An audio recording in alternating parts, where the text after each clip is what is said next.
আমাদের গল্প আপনাদের ভালো লেগে থাকলে আমাদের ইউটিউব চ্যানেলটিকে সাবস্ক্রাইব করবেন এবং সবার প্রথমে নতুন ভিডিওর আপডেট পেতে বেল আইকনটিকে ক্লিক করতে ভুলবেন না। ঋষিকেশ থেকে হরিদ্বার হয়ে আজ দিল্লি থেকে রূপালীর বেঙ্গালুরুর ফ্লাইটে ওঠার কথা। বিয়ের 6 বছরের মধ্যে এটাই 8ম ট্রান্সফার। কিন্তু ঋষিকেশের এই সুন্দর আবহাওয়ায় 8 মাস যে কিভাবে কেটেছে সেটা বোঝাই যায়নি। এখন এই সুন্দর জায়গাকে ছেড়ে যেতে একটুও মন চাইছে না। কিন্তু কোনো রকমে প্যাকিং করার পর ওরা গাড়ি করে দিল্লির উদ্দেশ্যে রওনা দেয়। কি ব্যাপার বলো তো রূপালী, এমন চুপচাপ হয়ে বসে রয়েছো? তোমার এই ট্রান্সফারটা আটকানো যাবে না? আমার এখান থেকে একদম যেতে ইচ্ছে করছে না। তোমার মনের কথা আমি বুঝতে পারছি, কিন্তু বিশ্বাস করো আমায়, আর 1-2 বছর একটু কষ্ট করো, তারপর নিজের বিজনেস শুরু করব। তারপর এরম ট্রান্সফারের জীবন থেকে একেবারে ছুটি। বেঙ্গালুরু কোম্পানি থেকে একটা বাংলো পেয়েছিল তারা থাকার জন্য, যেটা অফিসের লোকেশনের থেকে খুবই কাছে। এখানের জায়গাটা পছন্দ হলো? বাড়িটা তো ভালোই, কিন্তু আমাদের দুজনের পক্ষে অনেকটাই বড়। আর দেখো, এটা একদম পুরো ফাঁকা জায়গা, এর আশেপাশে কোনো বাড়িও নেই। আরে কয়েকটা দিনের ব্যাপার, আবার ট্রান্সফার হয়ে যাব। ভালো হয়েছে কোনো প্রতিবেশী নেই, না হলে এই জায়গাটা ছাড়তে তোমার ভীষণ কষ্ট হবে। এমনটা বলেই দাক্ষ নিজের সব জিনিসপত্র ঘরে নিয়ে আসে। রূপালী হল ঘরের জানলাটা খোলে। জানলা দিয়ে মৃদু ঠান্ডা হাওয়া আসছিল। বাড়ির কাছেই একটা পুকুর ছিল, যেটা ওই জানলা দিয়ে খুব সুন্দর দেখা যাচ্ছিল। মনোরম দৃশ্য দেখতে ওখানেই দাঁড়িয়েছিল। আচমকাই তখন ওর মনে হয় যে দূরে ওই পুকুরটার থেকে ওর দিকে কে যেন তাকিয়ে আছে। ওই কালো দুটো চোখ দেখে ওর শরীরে ভয় কম্পন শুরু হয়ে গেছিল। ভয় পেয়ে ও যেই জানলাটা বন্ধ করতে শুরু করে, অনুভব করে যে ওর পেছন থেকে কে যেন ঘরে প্রবেশ করে যায়। ও পিছনে ফিরেই দেখতে পায় যে হাওয়া মৃদু বইছিল, সেটা এখন খুবই জোরে বইছে। ও দ্রুত জানলাটা বন্ধ করে দেয়, কিন্তু ওই কালো চোখ দুটো ওর দিকে এখনো তাকিয়ে রয়েছে। দক্ষ বাইরে থেকে খাবার অর্ডার করে এনেছে এবং দুজনে খাবার খেয়ে শুয়ে পড়ে। কিন্তু রূপালীর কিরকম একটা অস্বস্তি হচ্ছিল। অনেক রাত পর্যন্ত তার ঘুম আসছিল না। কিন্তু পরের দিন সকালে হড়বড় করে 9টার সময় ঘুম ভেঙে যায়। রূপালী দেখে দক্ষ অফিসে যাওয়ার জন্য তৈরি। দক্ষকে সিয়াপ করে রূপালী চা নিয়ে গার্ডেনে আসে খাওয়ার জন্য। কিন্তু কেন জানি না, রূপালী এখন যে বাড়িতে এসে উঠেছে সেটা খুবই চেনা পরিচিত বলে মনে হচ্ছিল। রূপালীর এমন মনে হচ্ছিল যে আগে কখনো এই বাড়িতে এসে থেকেছে, তবে সেটা আজ ওর কিছুতেই মনে পড়ছে না, কারণ ও বেঙ্গালুরুতে এই প্রথমবার আসলো।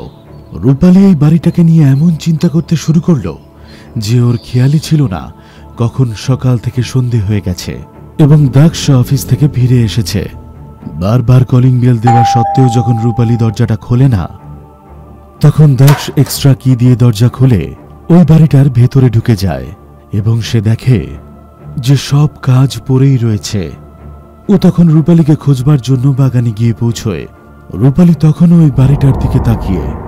আচমকাই রূপালীর কানে তখন একটা আওয়াজ আসে, রূপালী, রূপালী, রূপালী, কি এত ভাবছো বলো তো? দক্ষের ডাকায় রূপালীর চিন্তা একেবারে ভেঙে যায়। আরে দক্ষ, তুমি কখন এলে?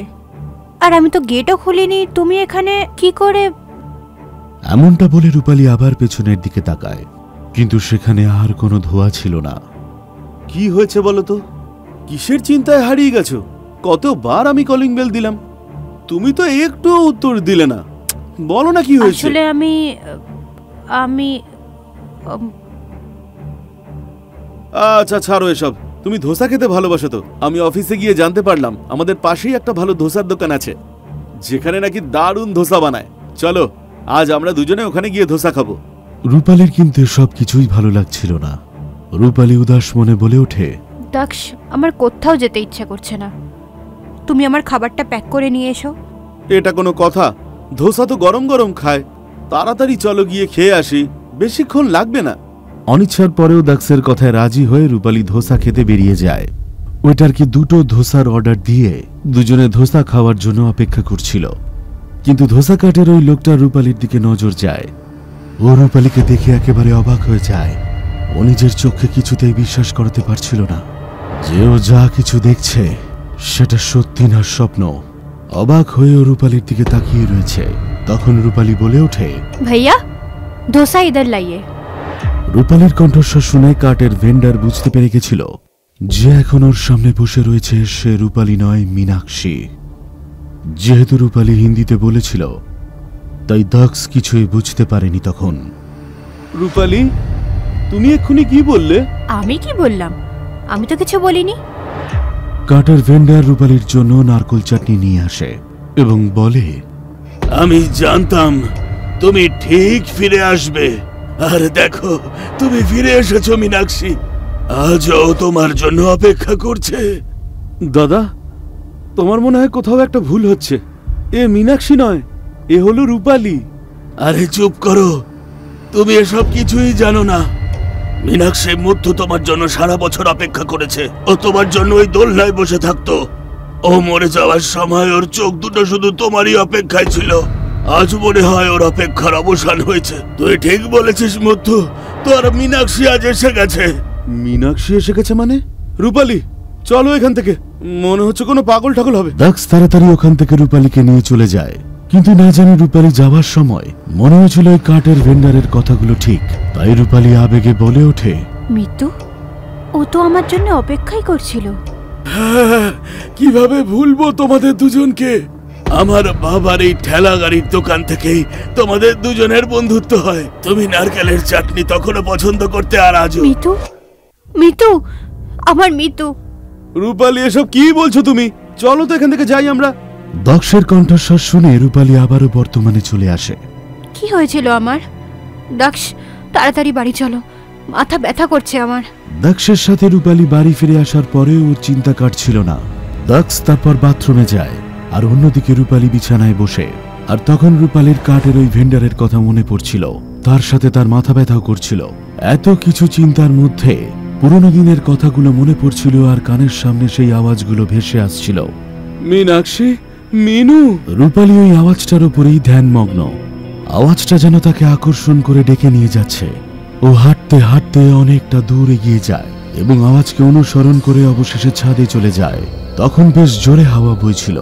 সেই ধুলো মিশ্রিত হাওয়ার মধ্যে আচমকাই একটা ধোঁয়া উঠতে শুরু করে, আর ওই ধোঁয়াটাই একটা শরীরের আকৃতি নিয়ে নেয়। ওই আকৃতি একটা পুরুষের চেহারা, যে কিনা রূপালীকে মীনাক্ষী বলে ডাকছিল।